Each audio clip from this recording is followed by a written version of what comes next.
Nuevamente a otro episodio de Hablemos de Todo con Pablo. Estoy en este momento con una invitada muy especial. Su nombre es Alejandra. Creo que los testimonios como el de usted no deben de quedar a cuatro paredes, sino porque yo sé que alguien se va a identificar. Pues yo también estoy pasando, o incluso pueden decir cuál es la finalidad de que yo siga con vida, porque son situaciones en las que a veces las personas pues todavía pensamos, dije, ¿por qué fui yo el que me quedé y no fue mi ser querido, ¿verdad? O la persona que yo conocía. Yo sé que Alejandra pasó por la enfermedad del COVID y quisiera que nos platicara cómo, pues en sí, cómo inició, desde, digamos, que empezó a sentir los efectos, los estragos de la misma, ¿verdad? La mayoría de personas quien yo conozco empezamos el 2020 con una expectativa muy buena del año, porque todos decíamos 2020, la visión perfecta, y entramos al año con un gozo, pero ya teníamos la preocupación de De lo que que algo venía. estaba pasando, porque Sí, al final del 2019 ya se oía mucho de lo que estaba pasando en diferentes áreas, no solamente de donde vino esto, sino de aquí mismo.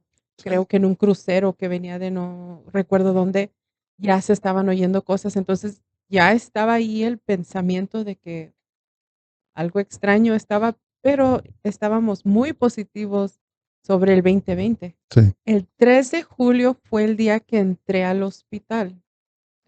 Recuerdo porque era un día antes del 4th of July, del 4 de julio, pero, mi esposo trabaja fuera de casa y está fuera por días a la vez o semanas a la vez, entonces, estamos siempre conscientes de que cuando él llega, a veces llega enfermo.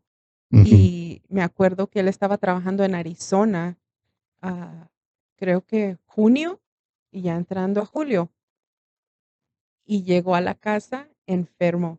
Pero no estaba completamente enfermo todavía, estaba con dolor de cabeza. Nunca pensamos que, claro, que iba a ser, el COVID y que iba a estar tan grave como pasó, porque Sí. los 2 estuvimos enfermos al mismo tiempo.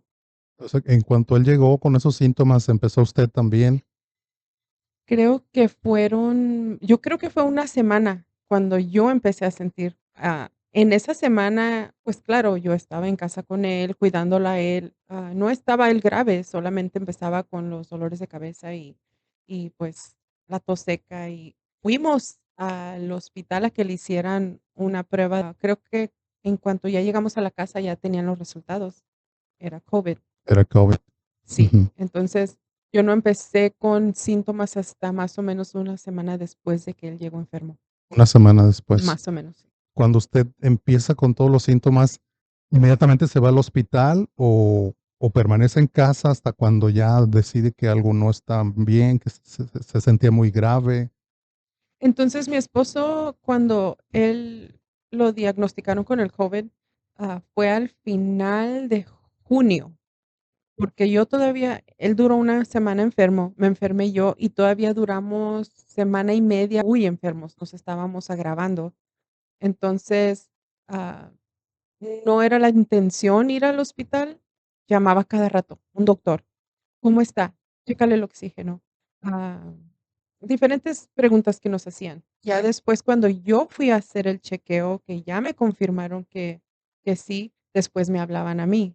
Entonces, yo tenía dificultad de respirar, mis pulmones, no pensamos que nos íbamos a agravar o que nos íbamos a poner más grave.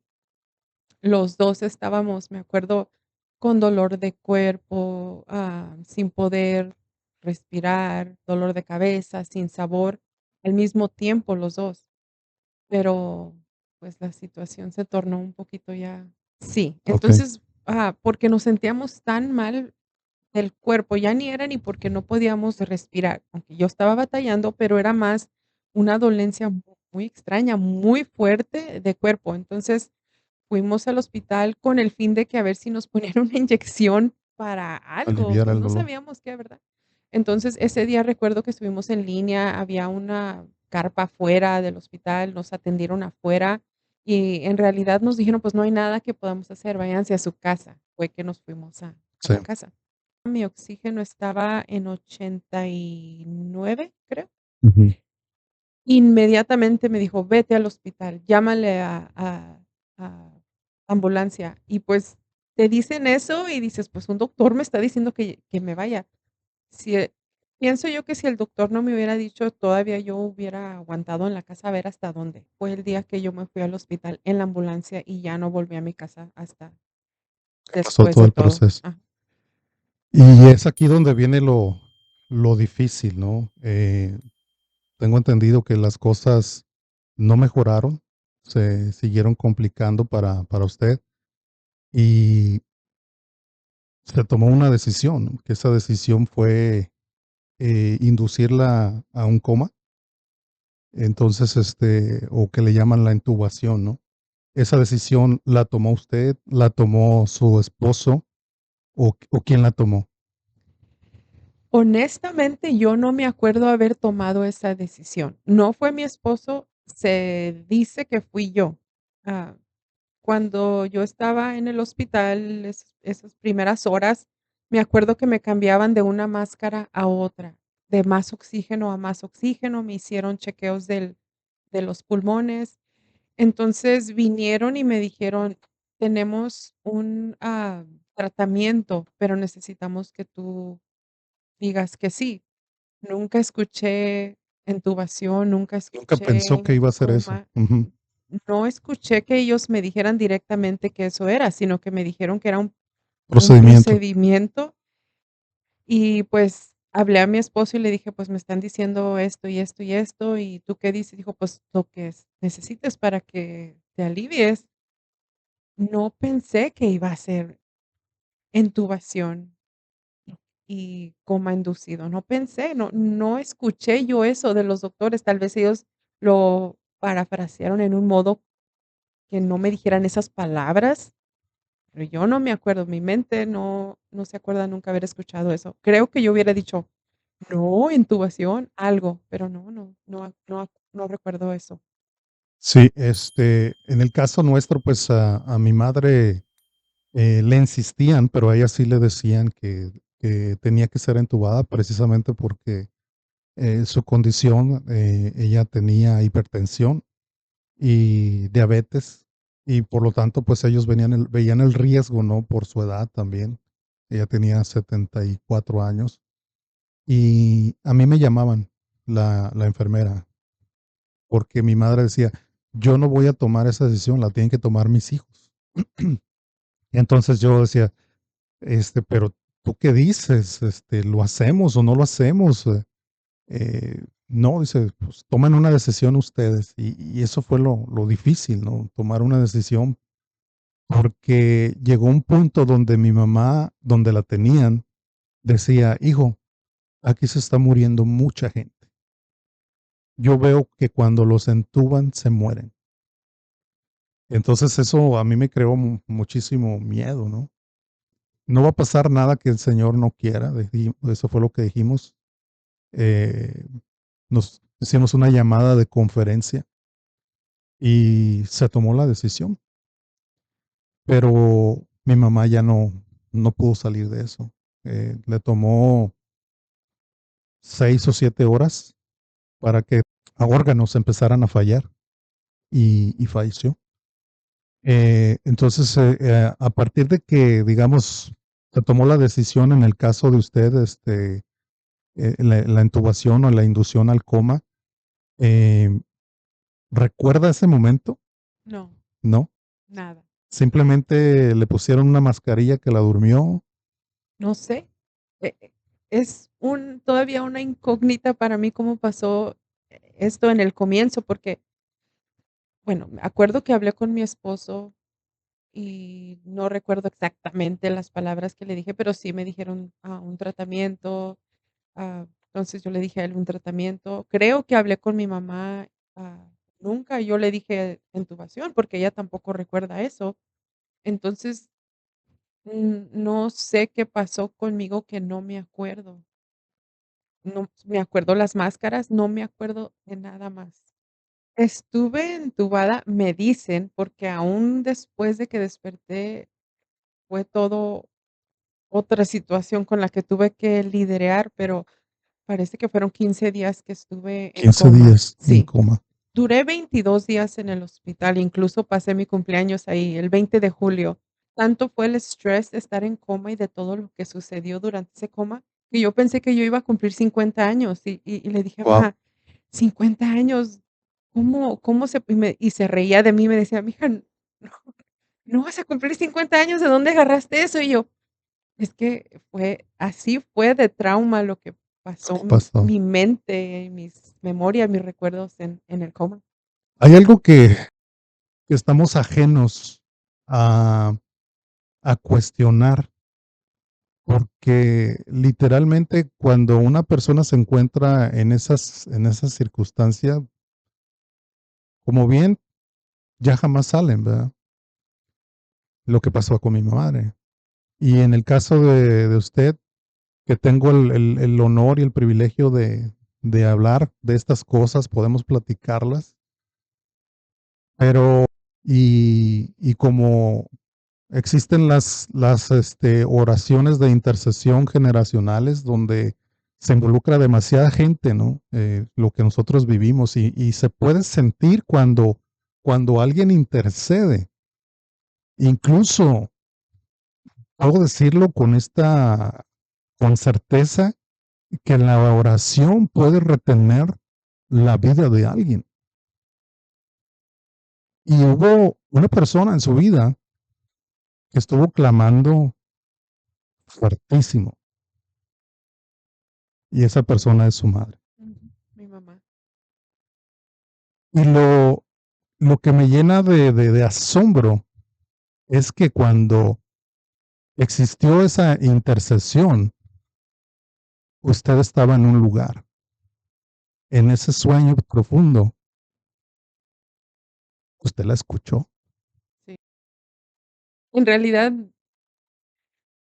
hoy platico las cosas y a veces pienso, no sé si eso fue real o no. Yo voy a platicarlo de cómo yo me acuerdo, más no sé si fue real o solo en mi mente, pero yo me acuerdo que, ah, 2 ocasiones fueron, ah, diferentes.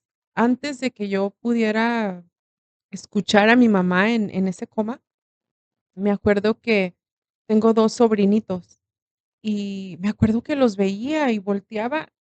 Y, como le digo, yo no sé físicamente si volteaba, pero, pues, no creo. Creo que en mi mente yo pensaba que estaba despierta, y volteaba y los veía que estaban ahí, y me veían, y estaban corriendo alrededor, y yo, pues, ¿qué están haciendo aquí? Me están esperando afuera. O sea, no los veía cerca de mí.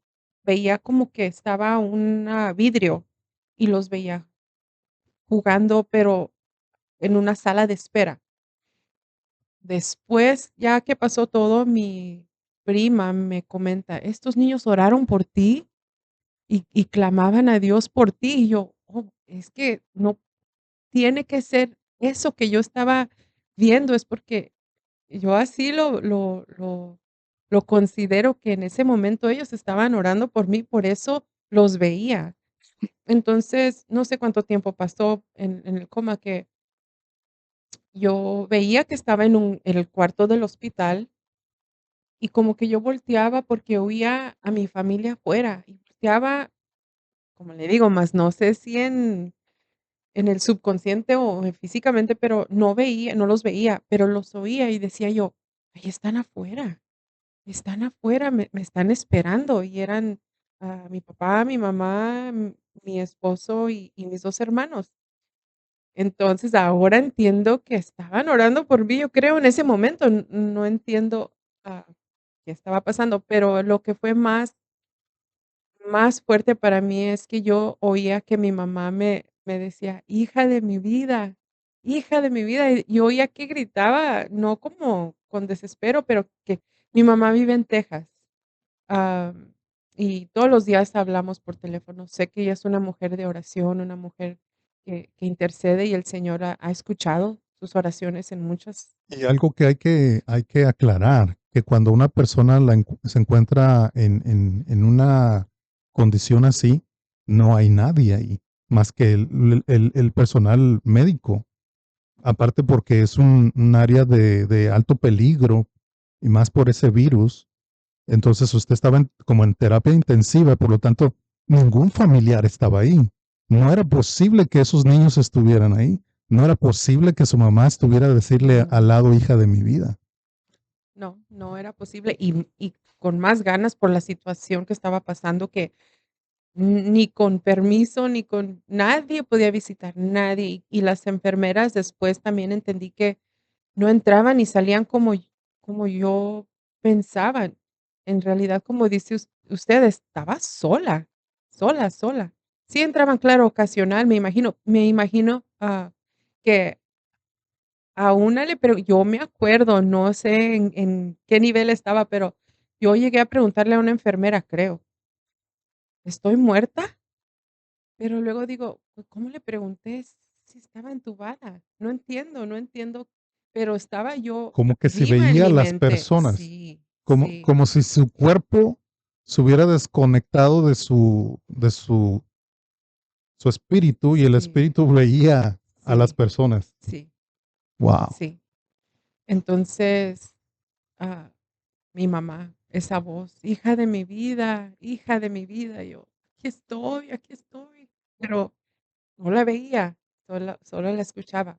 En un momento también llegué a se va a oír un poco extraño, pero yo miré mi funeral en la iglesia. Miré el, ah, casket, El el féretro. féretro, Ajá. miré los hermanos, miré mu mi familia, o sea, yo estaba atrás y viendo y dije: "Me morí, es mi funeral". No sé.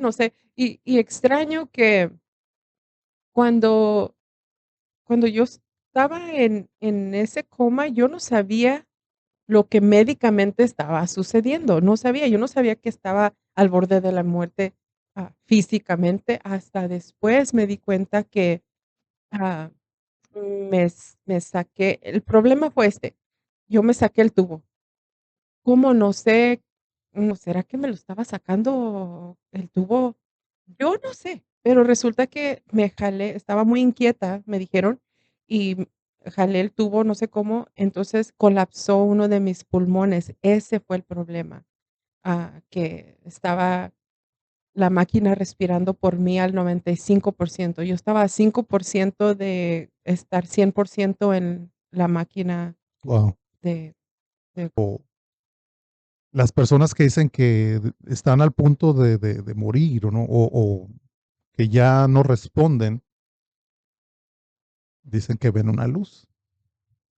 Entonces, pues hay un dilema de eso porque literalmente en la condición en la que usted estaba, bajo una máquina, digamos así, en ese, manteniendo su vida, ¿no? Tratando de ellos poder manipular su físico para poderlo sacar adelante, ¿no? O mantenerlo respirando por lo que usted ya por sí sola no podía. Entonces, ¿usted algún momento vio algo raro, algo de lo que se escucha, que se dice?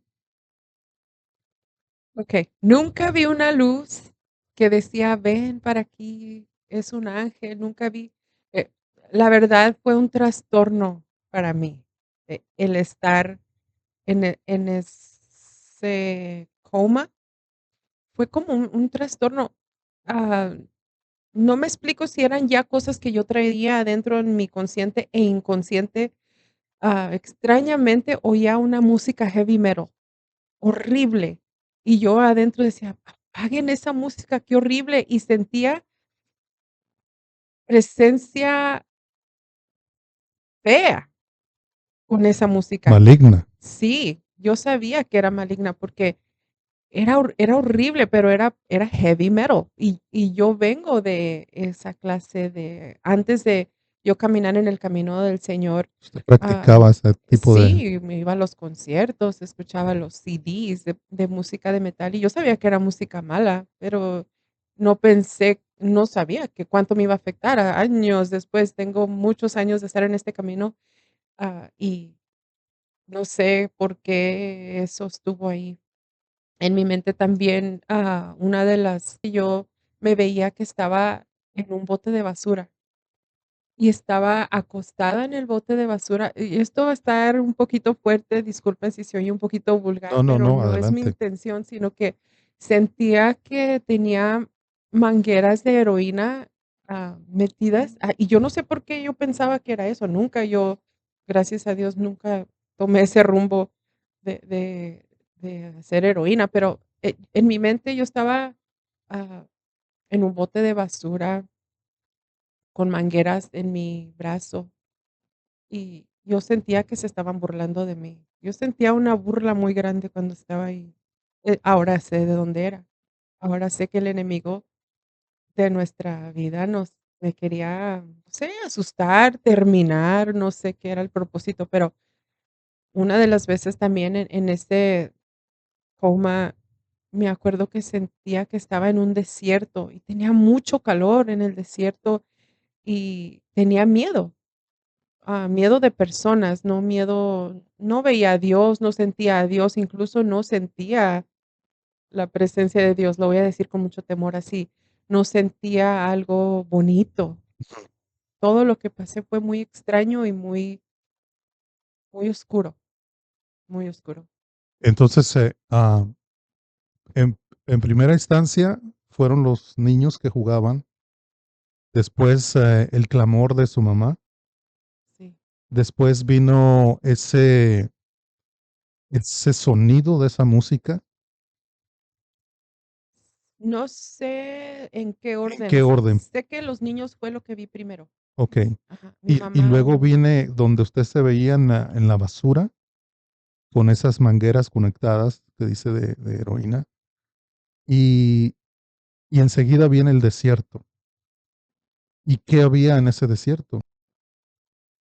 s en En ese sueño, o en ese estado, yo pensé que estaba secuestrada, me sentía como que estaba secuestrada, pero que me tenían en un desierto, esperando que alguien viniera por mí.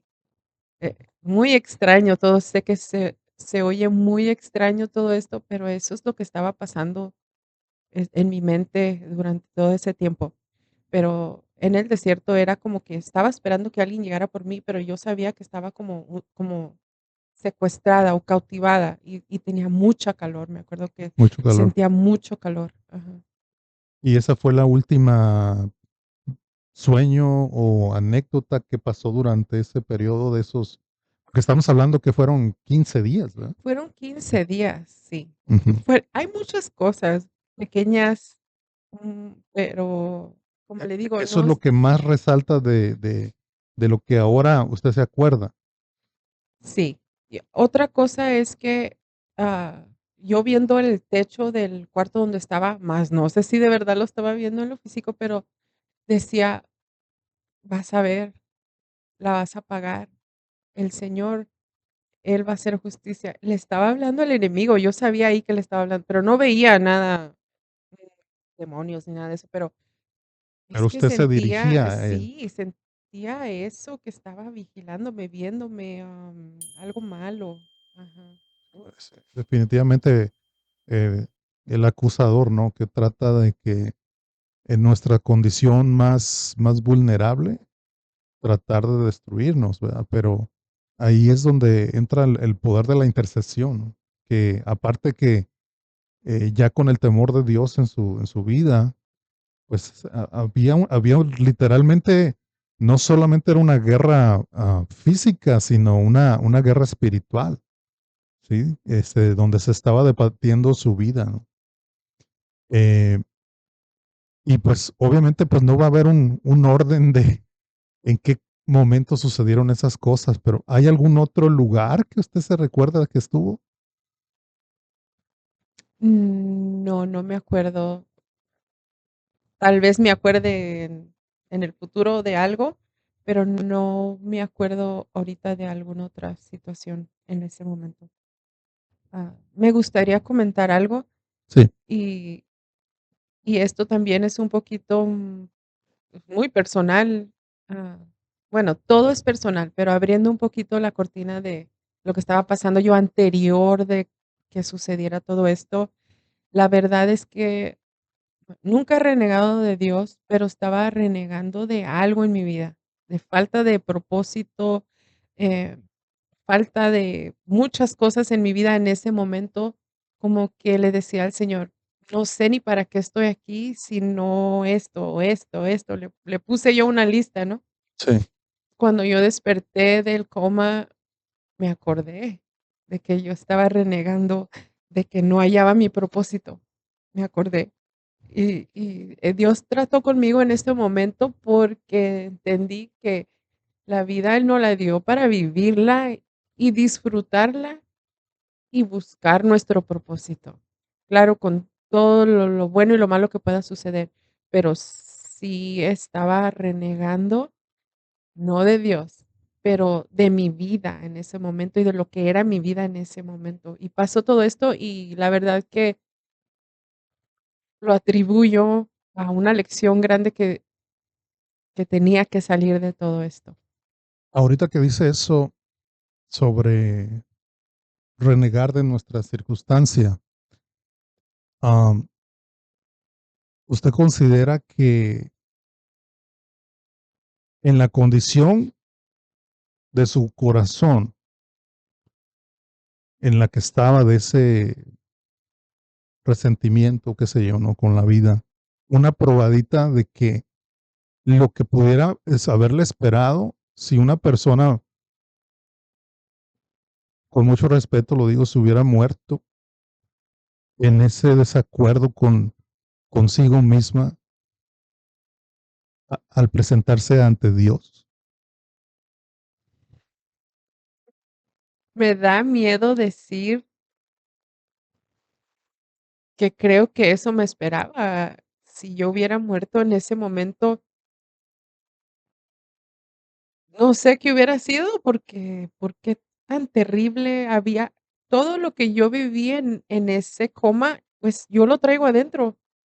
Se manifestó en diferentes visiones o circunstancias en mi mente, pero allí lo traía adentro, y creo, como dice usted, algún resentimiento muy fuerte, falta de perdón, renegando de las circunstancias. ¿Qué hubiera sido si me hubiera muerto y hubiera llegado delante del Señor? ¿A dónde? Sus anécdotas en, en esas experiencias sobrenaturales, llamémoslo sueño, llamémoslo como sea, pero yo puedo ver como que usted estaba en la línea de algo, en el centro de algo, donde por un lado es como que la estaban jalando, pero el otro lado también no se vencía. Como que el poder de la intercesión estaba tratando de que usted volviera, pero por el otro lado era como que esperamos, como una línea de pelea, como que estaba en pelea. Ahora podemos decir que es tan importante estar conformes con lo que Dios ha determinado en nuestra vida, sea cual sea. Y que podemos recibir un testimonio tan fuerte como lo que usted estaba platicando, porque cuántas veces no renegamos. Uno no sabe, por ejemplo, una discusión matrimonial, digamos, por alguna una tontería, por decirlo así, y ambos se van enojados. ¿Qué garantía hay que uno va a regresar con vida? ¿Qué garantía hay de que si uno se llevó odio por lo que sucedió, rencor, y uno llega a fallecer y que que vas a comparecer ante la presencia de Dios y si se te va a dar la oportunidad de entrar en el lugar que queremos entrar? Y en este caso yo lo veo como algo que que Dios le dio una nueva oportunidad. Una, para entender el propósito en su vida. Dos, para compartir lo que Dios, la maravilla de Dios de lo que puede hacer y que sí, Dios sí da segundas oportunidades. Porque Sí, muchas veces pensamos que nos sentimos como en el lugar que usted vio en ese sueño, en esa visión. A veces nos sentimos como que estamos en un bote de basura.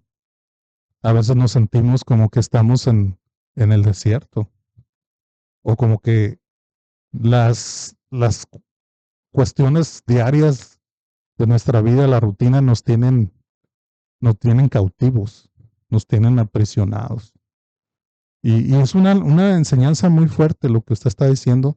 Yo no creo que es una casualidad, Alejandra, sino porque yo creo en un Dios de causalidades, no de casualidades. Las cosas que se causan es por un propósito. Y una vez que usted ya pasó eso, para usted fue una eternidad, ¿no? sí, Porque pensó que tenía 50 años. sí, sí. Pues, analizando todo después, veo que sí, pensé que era mucho tiempo el que yo estaba ahí. Ah, como mencioné hace unos momentos, ¿cómo sabía yo en ese coma que yo estaba entre la vida y la muerte? O sea, yo no sabía, No sentía, lo sentía, sí sí lo estaba en sentía. una lucha, Ujú. estaba en una batalla.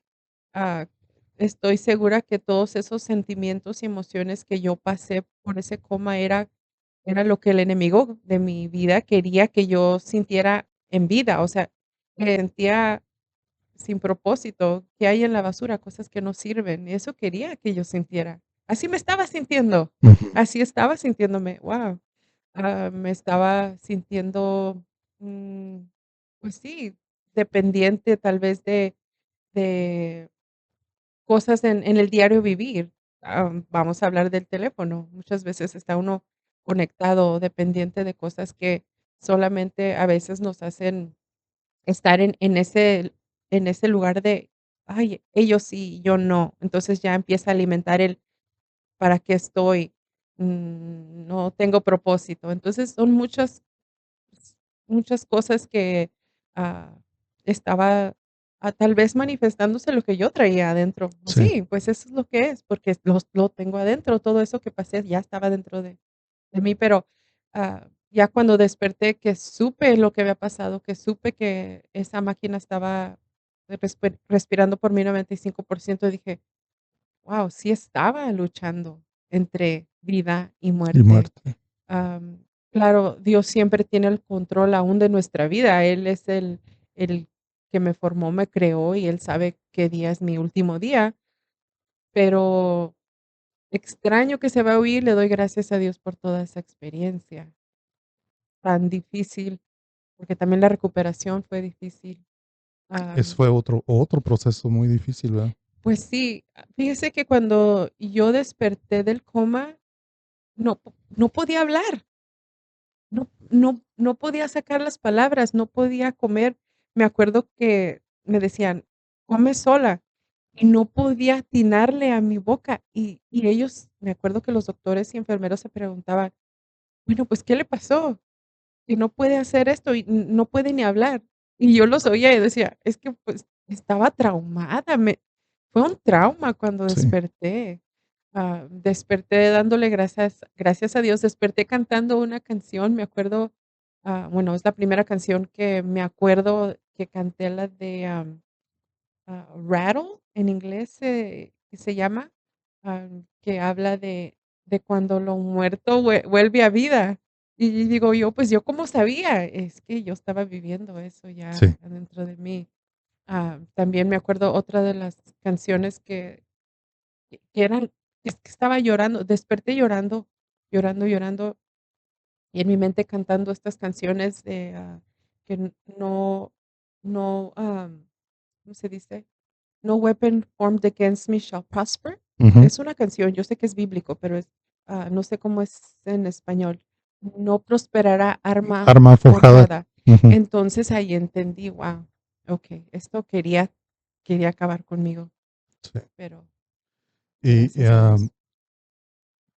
cuando usted despertó, ¿ya había alguien de su familia ahí? Los 22 días que yo estuve en el hospital, nadie, n nadie estuvo No se ahí. les permitía No, realmente, ¿verdad? nadie, nadie. Ujú.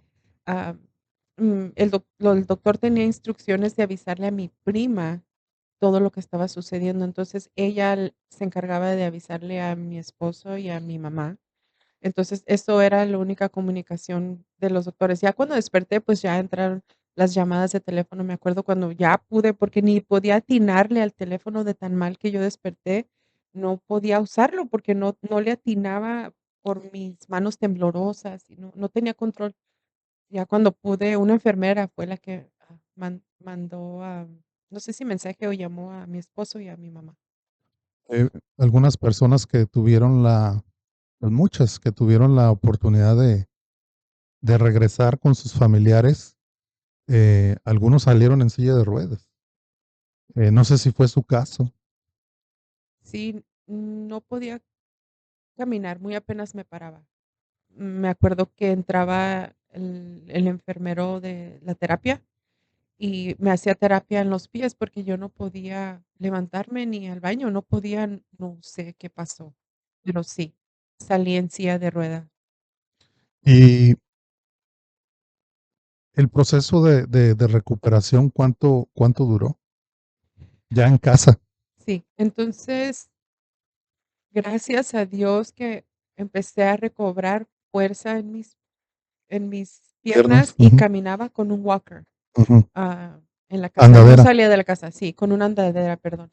No salía de la casa, pero lo más fuerte fue el oxígeno, que salí con una máquina de oxígeno, no era solamente el oxígeno y el tanque. Yo salí con una máquina 6, creo, oxígeno comprimido, no sé cómo se diga esa máquina, pero, es una máquina que se conecta a la electricidad. Compresor Sí, directamente. ajá. Ajá. No Ujú. podía ni siquiera usar todavía solamente el tanque porque necesitaba más fuerza en mis pulmones. Entonces, fueron meses de ir bajándole al oxígeno, después ya pasé al tanque y andaba con el tanque, pues no tanto porque todavía no estábamos dejando salir a la gente mucho que fuéramos a la iglesia y así, Sí. pero, fueron varios meses, me acuerdo hasta, si no me equivoco, noviembre, todavía estaba yo usando el oxígeno. Fueron meses. Noviembre. Ajá. Wow. Definitivamente fue pues una jornada muy exhaustiva, muy difícil. Durante esa recuperación, ¿no venían esos sueños, esas visiones otra vez? Sí, todavía, Todavía. años después, a veces, hablando del presente, vamos manejando, ya sea mi esposo y yo, y paso por alguna situación, puede ser hasta un bote de basura, lo confieso, y me acuerde, my goodness. ¿Qué será que hay mucha gente así? Que viví también algo que hay mucha gente experimentando, por ejemplo, porque no me lo explico, ¿verdad? Entonces, uno trata de hacer sentido de las cosas que no se explican. Sí, Entonces, ¿por qué pasa esto? ¿Será que esto? ¿Será que aquello? A veces digo, ¿cómo se sentirá la gente que de verdad está secuestrada? Y yo en mi subconsciente estaba pensando que estaba secuestrada. Hay mucha gente pasando esa situación, hay mucha gente en drogas sintiéndose como basura, hay mucha gente que, metida en cosas diabólicas, lo digo por la música o sea, todavía tengo esos, triggers, no sé cómo se diga en español, pero causa memorias que vuelvan. sí, son cosas que digamos que al pasar o ver disparan otra vez esos pensamientos de lo que aún entonces están ahí, Sí, pero no la atormentan, sino que es algo simplemente que la lleva a reflexionar. a reflexionar y he orado por gente que no conozco o sea, cuando me ha pasado eso, digo, bueno, Señor, tú conoces las personas que tal vez están pasando por ese secuestro, o por esa drogadicción, o yo no sé, pero el sentimiento que ellos tienen, que los llevó ahí, es que digo, bueno, Señor, ahí tú puedes manifestarte, ahí tú puedes encontrarte con esas personas en su soledad, en su adicción, en su secuestro, vamos a decir así, pero, no causa temor. Al principio sí lo pensaba mucho, porque le digo, fue un trauma. Sí. Mm, fue un trauma porque salí pensando, ¿por qué eso? ¿Por qué esto? ¿Por qué? Ah, no me daba miedo, pero sí lo pensaba mucho. ¿Qué le podría decir a las personas que van a escuchar este podcast? ¿Qué es esa palabra que usted pudiera decir una vez que Dios le permitió vivir por ese proceso tan difícil, pero que ahora está de pie, sigue con su vida que el Señor le ha dado? ¿Qué les diría en este instante? Sé que la sanidad fue un milagro. Sí, Ah, pasé de no respirar a completamente yo sola a respirar. Me pregunto de todas las personas que fallecieron, amigos de la iglesia de muchos años, amigos y amigas, y me pregunto, ¿quién recibió el milagro? ¿Ellos o yo? Porque me decían, pues, me dicen todavía: fue un milagro, estás viva", y decía: "Pero si yo me hubiera muerto, pues, creo hubiera ido con el Señor a pesar de todas esas cosas que pasaron". Ah, entonces, me di cuenta de que ellos recibieron su milagro porque murieron, si murieron en el Señor, pues, van con el Señor. Y, yo recibí otra clase de milagro. Recibí mi sanidad, pero entendí que estoy en esta tierra por un propósito. Y no tenemos que llegar a situaciones difíciles como esa para entender que tenemos todos un propósito en esta vida, muchos propósitos, no nomás uno, muchos. Entonces, a veces uno se siente, solo, triste, sin propósito, o me falta esto, no tengo esto. En mi caso, pues, me confieso, no he podido ser mamá de un hijos vivos. Tengo una baby con el Señor que murió hace mucho tiempo, pero, creo que eso era parte de mi renegar. Entonces, me di cuenta, no, no, no, no, no, el Señor quiere que vivamos la vida, y me gusta repetirlo, y se oye extraño a veces, a lo mejor, porque mucha gente tiene miedo de gozar la vida. No entiendo por qué, pero lo veo en mi propia familia. Digo, no, hay que disfrutar cada momento, disfrutar las personas que están alrededor de nosotros, disfrutar la naturaleza. Yo ahí digo, ¿cómo pude perder mi visión y mi propósito si solamente viendo el cielo, las montañas, las estrellas? Uno tiene un propósito, entonces sí. yo también tengo que tener uno. Am, y yo creo que más que nada eso, propósito. Esa es la palabra que me gustaría siempre expresar cuando pasa esto, es que desperté entendiendo, yo tengo un propósito. Dios no acabó conmigo, no ha acabado y no acabará. Hay un propósito. Entonces uno tiene que vivir la vida para entender su propósito. Hay que vivir, hay que disfrutar, hay que toparnos con gente, hay que meternos a lugares donde sanos, claro, pero, ah diferentes áreas en la vida del diario vivir para entender, okey, aquí tengo propósito, acá tengo propósito, pero eso es lo que me gustaría expresar. Sí, definitivamente debemos de vivir lo que Él nos dio, llamado vida. Ah, Hay muchas circunstancias en las que incluso la gente se puede volver muy religiosa y empieza a privarse de lo que Dios ha provisto y en muchas ocasiones a demonizar todo, ¿no? Pero no debemos de ser religiosos porque para empezar, no, la religión no nos va a salvar. Lo que nos va a salvar es la relación que tengamos con Dios, una relación sana. y pedirle el discernimiento, porque creo que respondiendo un poquito a lo del propósito, definitivamente el morir en Cristo es ganancia. Todas aquellas personas que fallecieron, pero murieron en el Señor, ellos ya tienen su boleto comprado.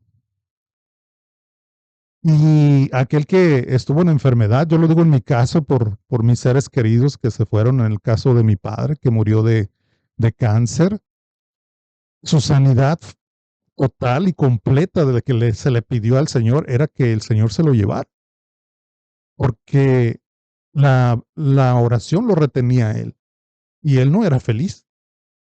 Él estaba en una cama postrado. ¿Por qué? Por la satisfacción de sus seres queridos, ¿no? Pero cuando se tomó la voluntad de Dios, hágase tu voluntad, entonces él se fue. Y esa fue su sanidad completa. En el caso de los que nos quedamos aquí, sí, recibimos sanidad y oportunidad y de enmendar cosas que necesitamos enmendar en nuestra vida, alinearnos. ¿Vamos a seguir sufriendo? Definitivamente. Jesús lo dijo. En el mundo tendrán aflicción, pero no se preocupen, dice, porque yo he vencido al mundo. Entonces nos quedamos con eso, nos quedamos con ese propósito que debemos de seguir adelante. En este momento es que llegue este mensaje hasta donde tú estás. Te damos muchas gracias por haber estado y escuchado este podcast de Hablemos de Todo. Sigue conectándote, comparte, comenta. Queremos escuchar también tu testimonio. Y no se te olvide seguirnos en las redes sociales para que este mensaje llegue hasta lo más lejos posible, que alcance a las personas que lo necesitan. ¿Algo más que quieras agregar, Alejandra? Pues solamente darle muchas gracias por la oportunidad y espero también que Dios, por medio de este testimonio, mueva corazones y abra entendimientos. Y esto. Muy bien. Pues que Dios les bendiga y esto fue Hablemos de Todo.